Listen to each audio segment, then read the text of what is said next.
Good morning बच्चों। आज से हम रिवीजन दोहरान करेंगे, ठीक है। तो आज हम पढ़ेंगे तिरंगा और दूसरा पार्ट, दो पार्ट हम आज पढ़ेंगे। तो तिरंगा, सबसे पहले तिरंगा क्या है? हमारे देश का राष्ट्रीय ध्वज है तिरंगा, भारत देश का राष्ट्रीय ध्वज है। और बड़ी सुंदर रूप से इस कविता में दर्शाया गया है, व्याख्या की गई है कि शान से खड़ा है तिरंगा, बादलों पे ऐसा लगता है, इतना ऊंचा लहरा रहा है, इतनी शान से लहरा रहा है जैसे बादल उसे छू कर जा रहे हैं। अडिग खड़ा है, अडिग अर्थात बिना हिले खड़ा है। और हमारे स्वतंत्रता सेनानियों ने तिरंगे के माध्यम से ही देश को स्वतंत्र कराया था। तिरंगे के आश्रय लेकर, तिरंगे का सहारा लेकर ही देश को, हमारे भारत देश को स्वतंत्र कराया था। और तिरंगा हम सबकी शान है, हम सब इसके नीचे खड़े हैं। सबसे ऊपर हमारे लिए तिरंगा है, हमारा देश है। और देश का राष्ट्रीय ध्वज प्रतीक तिरंगा 3 रंगों से मिलकर बना है। अशोक चक्र है, इसमें सारी व्याख्या इसमें की गई है पाठ में। बड़ी सुंदर कविता है।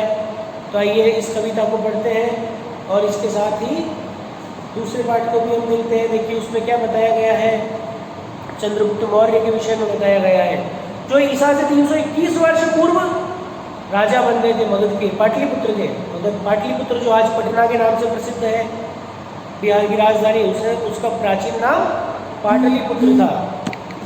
तो पाटलिपुत्र के राजा, मगध के राजा हुए थे, चाणक्य के शिष्य थे। उनके पिता को राजा ने बंदी बना लिया था। फिर किस प्रकार उन्होंने अपनी बुद्धिमत्ता का बाल्यकाल में परिचय दिया। जब चाणक्य ने उनको देखा खेलते हुए, क्रीड़ा करते हुए बच्चों के साथ, राजा का अभिनय कर रहे थे चंद्रगुप्त मौर्य, चाणक्य उन्हें राजगृह में ले आए, राजकुल में ले आए, गुरुकुल में ले आए। उनकी माता से कहा, आप उसे पढ़ने मेरे पास भेजिए। फिर राजा ने जब उनकी बुद्धिमत्ता देखी तो उन्हें तक्षशिला महाविद्यालय में प्रवेश कराया। राजा इतना मूर्ख, राजा बहुत मूर्ख था। उसके सभासद, जो सभा में लोग बैठते थे, सभी उसकी चापलूसी करते थे। तो जब एक बार राजा ने मोम का शेर बनवा कर कहा कि इसे पिंजरे को बिना खोले इस शेर को बाहर निकालो, तो वहाँ पर चंद्रगुप्त मौर्य ने बाल्यकाल में अपनी बुद्धिमत्ता का परिचय दिया और लोहे की शलाकाओं से उस शेर को पिघला दिया, मोम के शेर को। इससे शेर बाहर आ गया पिघलकर। और राजा ने उनकी बुद्धिमत्ता को देख करके उन्हें तक्षशिला महाविद्यालय में प्रवेश कराया और आगे जाकर वही चंद्रगुप्त मौर्य शासक बने और यूनान तक को उन्होंने पराजित किया। तो आइए इन दोनों पाठ का हम दोहरान रिवीजन करते हैं, प्रश्न उत्तर भी देखते हैं। आपको कोई समस्या हो तो आप मुझसे बात कीजिएगा। तो आइए बच्चों, पाठ के प्रश्नों को भी हल करते हैं और थोड़ा सा पाठ को देखते हैं। छूता है आकाश तिरंगा, बादल के है पास तिरंगा, भारत की है आस तिरंगा। देखिए आकाश छूना मतलब हवा में उड़ रहा है हमारा तिरंगा, लहरा रहा है।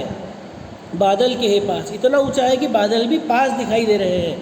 और भारत की आस अर्थात भारत की आशा है तिरंगा। भारत के ऊपर है छाया, भारत के ऊपर छाया है, दूर हवा में लहराया है, सूरज ने आ चमकाया है। इतना ऊपर है, भारत के ऊपर है और दूर हवा में लहरा रहा है और सूरज की रोशनी से चमक रहा है। कौन? तिरंगा। हम गाते हैं इसका गाना, जनगण मन है गीत सुहाना। हम इसका गाना गाते हैं। हमारा राष्ट्रगान कौन सा है? जनगण मन। इस झंडे के नीचे आना, इस झंडे के नीचे आइए सभी। जब गुलाम था भारत प्यारा, तब झंडा था यही सहारा। जब हमारा भारत गुलाम था तब यही झंडा सहारा था। इस झंडे से दुश्मन हारा, और इसी झंडे से दुश्मन हारा अर्थात तिरंगे से ही दुश्मन को हराया गया है। इसका अर्थ है कि हमारे जितने भी स्वतंत्रता सेनानी थे, उन्होंने तिरंगे को ही सहारा मानकर, तिरंगे का आसरा लेकर, तिरंगे का आश्रय लेकर ही अंग्रेज़ों को भारत से भगाया। हमने इसका गाना गाया, सारा देश उमड़ कर आया, उस दिन था दुश्मन थर्राया। हमने जब इसका गाना गाया तो सारा देश उमड़ कर आया, स्वतंत्रता की लहर जाग उठी और दुश्मन थर्राया अर्थात घबरा गया। कितनों ने ही दी कुर्बानी, अर्थात बहुत से लोगों ने बलिदान दिया। उनकी है यह ध्वजा निशानी, यह झंडा उनकी निशानी है। वे थे सब स्वदेश अभिमानी, स्वदेश अपने देश के लिए अभिमानी, सबको अपने देश पर गर्व था।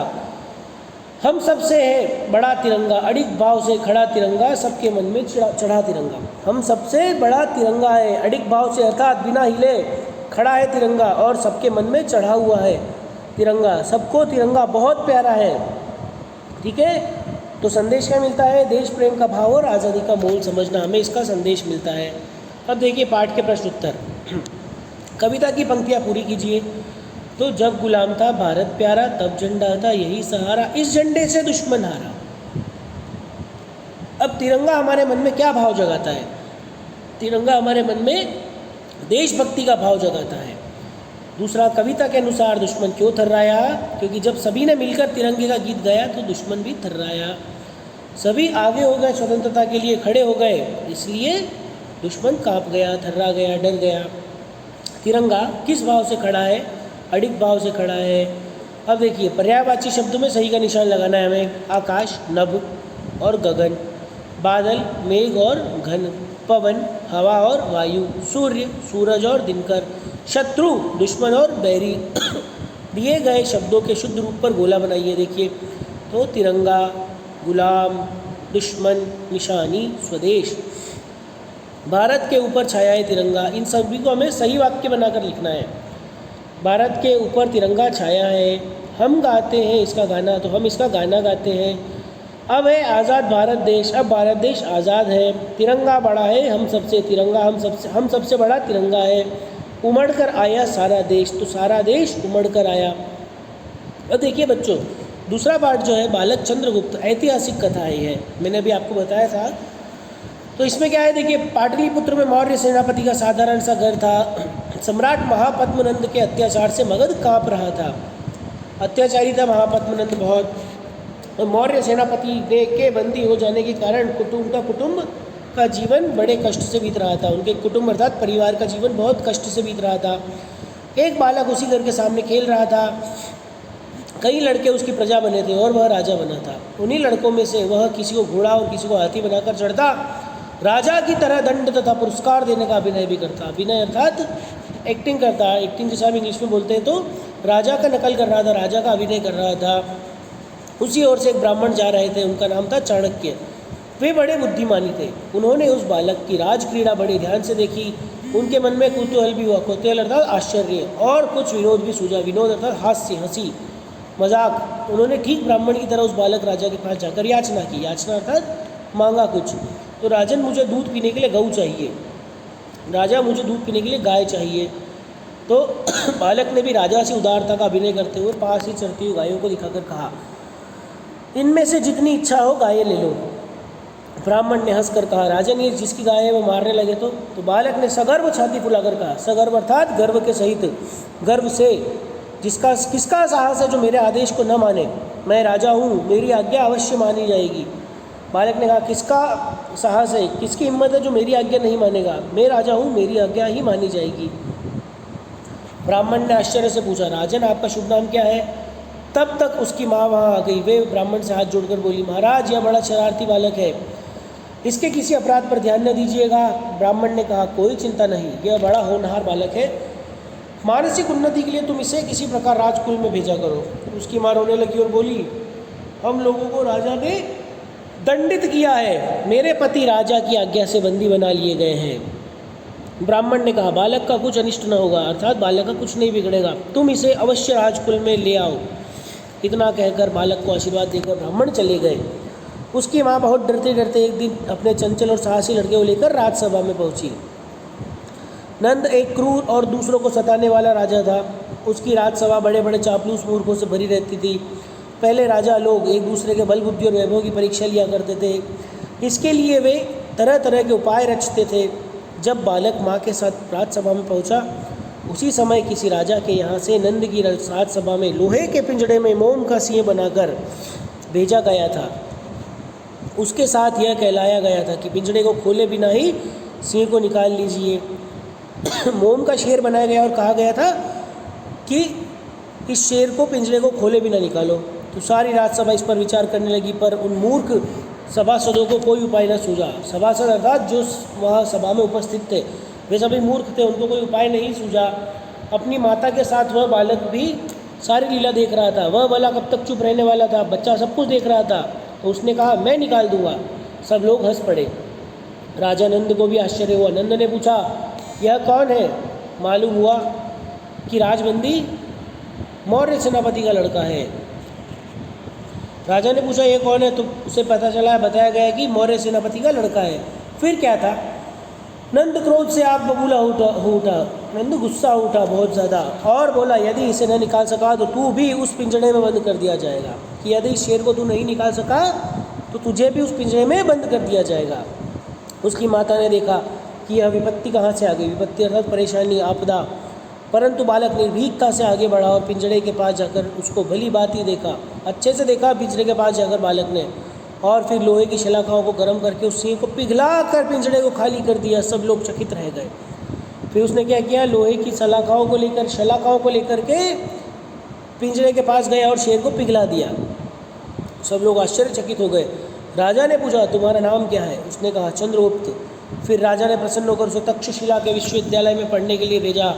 आगे चलकर यही बालक उसी ब्राह्मण चाणक्य की सहायता से चक्रवर्ती सम्राट चंद्रगुप्त मौर्य बना और ईसा से 321 वर्ष पहले वह मगध में पाटलिपुत्र के राज सिंहासन पर बैठा। अपने बाहुबल से उसने सिकंदर के यूनानी साम्राज्य के आतंक से भारत को मुक्ति दिलाई। संदेश क्या मिलता है? निर्भीकता और सूझबूझ से कठिन काम भी आसानी से हो सकते हैं। देखिए प्रश्न उत्तर, किसने किससे कहा? सही उत्तर में निशान लगाइए। राजन मुझे दूध पीने के लिए गऊ चाहिए, तो ब्राह्मण ने बालक से। इनमें से जितनी इच्छाएं गाय ले लो, बालक ने ब्राह्मण से। बालक राज क्रीड़ा में क्या बना था? तो राजा। ब्राह्मण का नाम क्या था? चाणक्य। अब देखिए मगध क्यों काँप रहा था? सम्राट महापद्मनंद के अत्याचार से। सारी राज्यसभा किस पर विचार कर रही थी? पिंजड़े को खोले बिना सिंह को बाहर कैसे निकाले, इस पर विचार कर रही थी। बालक चंद्रगुप्त ने राजमहल में ऐसा क्या कर दिया जिससे सब चकित रह गए? तो लोहे की शलाकाओं को गर्म करके सिंह को पिघला दिया। अब ये आप करेंगे, ठीक है। पाठ के आधार पर कठिन से कठिन काम आसानी से किया जा सकता है। कैसे? निर्भीकता और सूझबूझ से कठिन काम को भी आसानी से किया जा सकता है। अब देखिए बच्चों, किसी व्यक्ति, वस्तु अथवा स्थान के भाव का बोध कराने वाले शब्दों को संज्ञा कहते हैं। जैसे श्यामा, बेटी, थकान। आप दिए गए अनुच्छेद में से संज्ञा शब्दों को रेखांकित करके लिखिए। पाटलिपुत्र में मौर्य सेनापति का साधारण सा घर था। सम्राट महापद्मनंद के अत्याचार से मगध काँप रहा था। मौर्य सेनापति के बंदी हो जाने के कारण उनके कुटुंब का जीवन बड़े कष्ट से बीत रहा था। एक बालक उसी घर के सामने खेल रहा था। कई लड़के उसकी प्रजा बने थे और वह राजा था। इनमें जो अंडरलाइन है, रेखांकित है, वे सभी संज्ञा शब्द है। अब देखिए संज्ञा के 3 भेद होते हैं: व्यक्तिवाचक, जातिवाचक, भाववाचक। व्यक्तिवाचक किसे कहते हैं? विशेष व्यक्ति, वस्तु अथवा स्थान का नाम, जैसे सचिन, भारत, दिल्ली। जातिवाचक एक ही जाति या वर्ग का नाम, जैसे क्रिकेटर, देश, शहर। भाववाचक किसी भाव, गुण, दोष, अवस्था आदि का बोध, जैसे हरियाली, दौड़, खुशी। अब देखिए इनमें हमें संज्ञा शब्द चुनना है। चाणक्य बड़े बुद्धिमानी थे, कौन सी संज्ञा है? व्यक्तिवाचक। कई लड़के उसकी प्रजा बने थे, तो जातिवाचक। उसी ओर से ब्राह्मण जा रहे थे, जातिवाचक। बालक ने भी राजा से उदारता दिखाई, भाववाचक। नंद एक क्रूर और निर्दयी राजा थे, व्यक्तिवाचक। ठीक है। मौर्य सेनापति का नाम सुनते ही राजा गुस्से से आग बबूला हो गया। हमें वाक्य पूरे करने हैं मुहावरों का सही प्रयोग करके। चंद्रगुप्त अपनी माँ की आंखों का तारा था। चंद्रगुप्त ने यूनानियों के छक्के छुड़ा दिए। चंद्रगुप्त की निर्भीकता देखकर लोगों ने दांतों तले उंगली दबाई। शत्रुओं का सामना करने के लिए हमारी सेना ने कमर कस ली है। बच्चों ये दोनों पाठ आप पढ़िए, और कोई शंका, कोई समस्या होती है, डाउट होता है तो आप मुझसे बात कीजिए और हम इस शंका को समाधान करेंगे। ठीक है बच्चों, बाय। अच्छे से पढ़िए, परीक्षा की तैयारी कीजिए।